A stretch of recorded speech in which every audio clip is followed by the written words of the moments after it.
Hello, my name is Umesh Maheshwari, and I'm going to talk about erasure coding of small objects over key value devices. The context behind this work is that there's a host running a key value server and it's connected to multiple flash-based devices. So this is like a standard setup.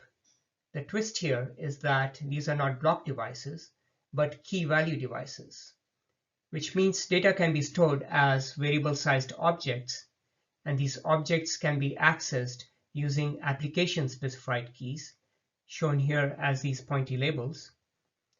Note that in the system there are two key value interfaces, one at the front end between the application and the server, and another at the back end between the server and the devices. And the server can store application-provided objects directly on the devices. It does not need a large hash table or a B tree to locate the objects. Instead, given a key, it only needs to know the device that holds the object. And it can do that with a small map, which I call the home map, based on either partitioning the key range or hashing the key value. So, given this context, our goal is to add some form of erasure coding to tolerate the loss of some of the devices. Also, because high-density flash is prone to a high rate of bit errors, some objects might be corrupted even though the whole device has not failed. And we want to be able to recover a corrupted object quickly without doing a full scan. Now, to tolerate P failures, one could use plain replication, which can be seen as a simple form of erasure coding, but it would have a high storage amplification of 1 plus P. So we want to use a parity-based code instead, by which I mean an optimal code such as Reed-Solomon, which creates a stripe of D data units and P parity units and reduces the storage amplification to 1 plus P divided by D. For largish objects, by which I mean larger than about 16 kilobytes, there is a relatively simple technique. Split the object into nearly equal parts, compute parities over these parts, and store each part as an object in the backend. For each of these backend objects, the server can generate a key by extending the front-end key with a sequence number in the stripe. And given such a backend key, the server can calculate its home device based on the device where it would have stored the front-end object. For example, if the server would have stored object T on dev3, it can store T0 on dev3, T1 on dev4, T2 on dev5, and so on. This means the server can use the original home map to locate the objects. It does not need to maintain any additional map. This technique works really well as long as the backend objects are large enough to be read from flash devices efficiently. If we apply it to smaller objects, it might create too many small objects and degrade the read performance severely. For small objects, it might seem that one could just pack many objects into a large object and then use splitting to encode that large object. I call this approach multi-packing. The problem here is that the server would need to maintain a large map to translate from the front-end keys to back-end keys, and this defeats the purpose of using key value devices in the first place. So parity coding of small objects has proven to be tricky. Fortunately, a system called KVMD was presented at FAST earlier this year, and it used a surprisingly direct approach. Store each front-end object as is in the backend. The authors called it packing, but I call it Uni-Packing to avoid confusion with multi-packing. Uni-Packing does not require a heavyweight translation from front-end keys to back-end keys, but it faces a couple of other challenges. First, the objects within a stripe might be of different sizes. The workaround used in KVMD is to buffer the recently written objects and wait until there are D objects of roughly the same size.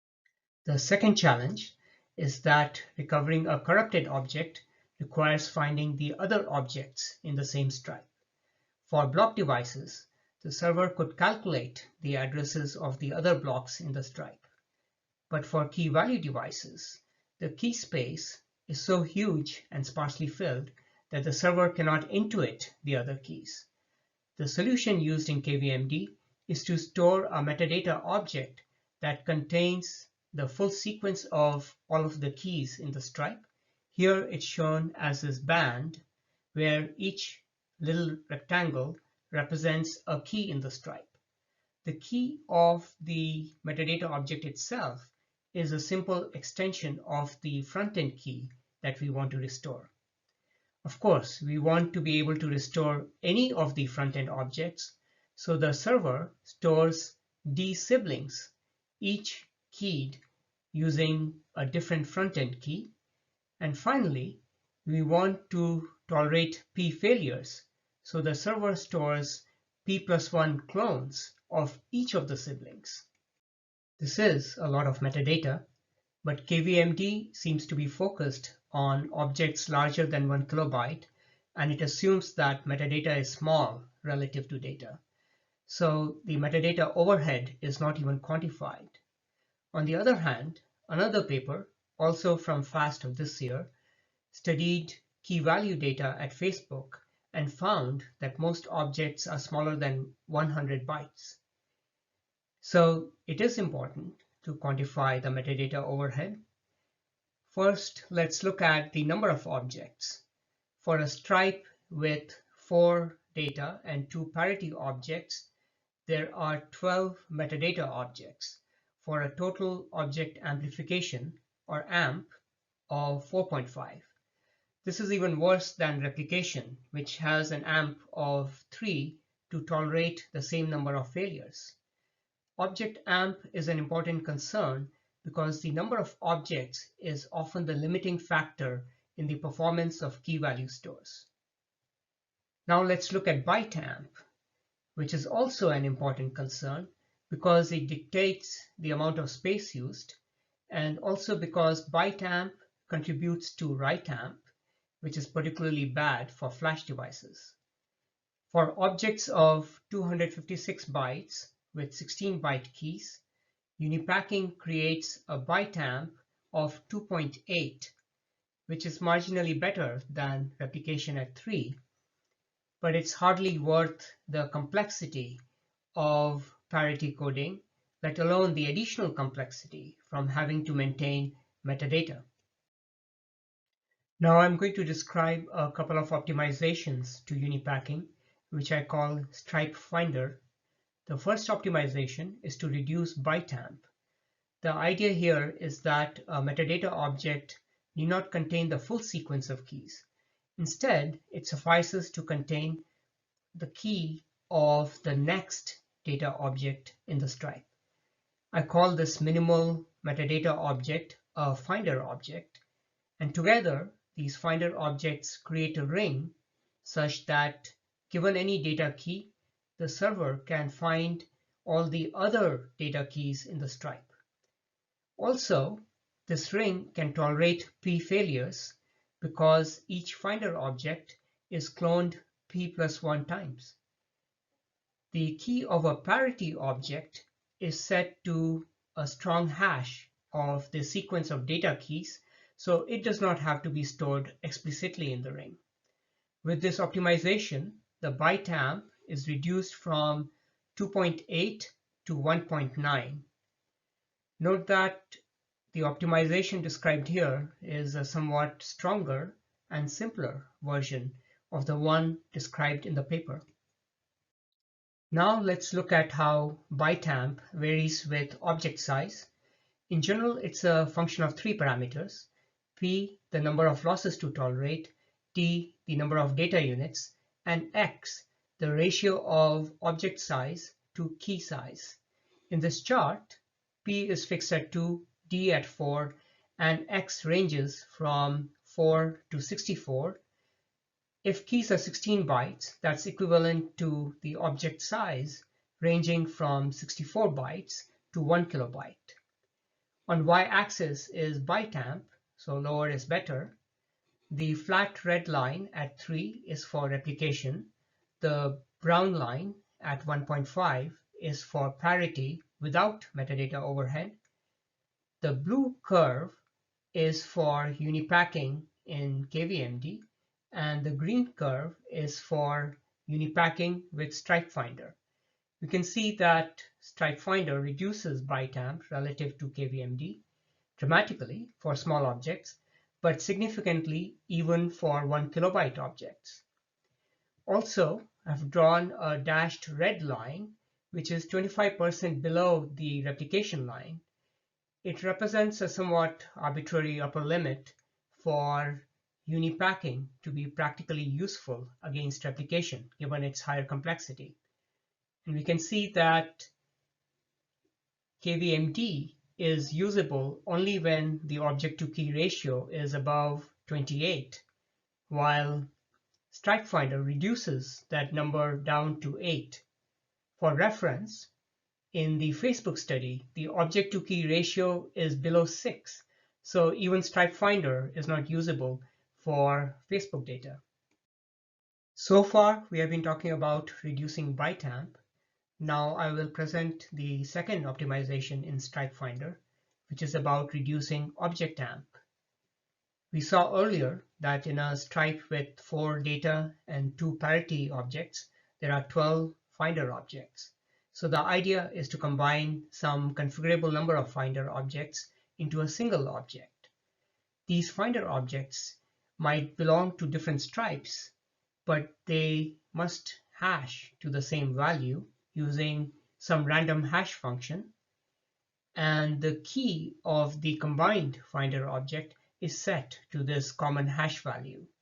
This way, given any of the original Finder keys, the server can look up the combined Finder object.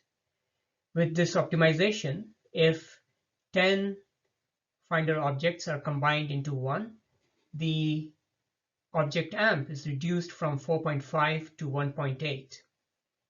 So we see that with StripeFinder, we get significant savings over replication in both object count and byte count. To conclude, this triangle summarizes the preferred choice of erasure coding techniques for different object sizes. For objects larger than about 16 kilobytes, one can use splitting, which is efficient and relatively simple. For smaller objects, one might be tempted to use multi-packing, but that would require a heavyweight translation within the server, which defeats the purpose of using key-value devices in the first place. Uni-Packing seems like a plausible alternative, but it imposes a high metadata overhead in both object count and byte count. StripeFinder reduces this overhead, thus expanding the usability of Uni-Packing. For example, StripeFinder provides 25% savings over replication for objects as small as 128 bytes with 16 byte keys. Still, even StripeFinder is not usable for tiny objects, such as the key value data at Facebook, in which case we have to fall back to using replication. Also, a real and full-featured implementation of Uni-Packing might expose some more complexities and inefficiencies which might limit its usable range even further. The bottom line is that parity coding of small objects over key-value devices seems to be an uphill battle. And unless we find a robust solution to this problem, it might weaken the desirability of using key-value devices against, say, zoned devices. We could pursue several directions from here. First, the key-value device interface is in the process of being standardized, and we could try to extend this interface such that key-value devices can store Stripe metadata more efficiently. Second, we could try to design new and more efficient coding techniques for small key value objects, or we could try to prove a lower bound on the amount of Stripe metadata that must be maintained, so we would know if we have found an optimal coding technique. Finally, we might want to question the premise behind this work, that we need storage efficient erasure coding for small objects. For example, it might be that the amount of data stored on key value devices is only a small fraction of the data stored on block or zone devices. And this could happen because of key value separation, either within the server or in the application. In that case, storage efficiency might not be as important as simplicity, and replication might be good enough. Thank you for watching. I want to acknowledge that much of this work was done while I was affiliated with Hewlett-Packard Enterprise.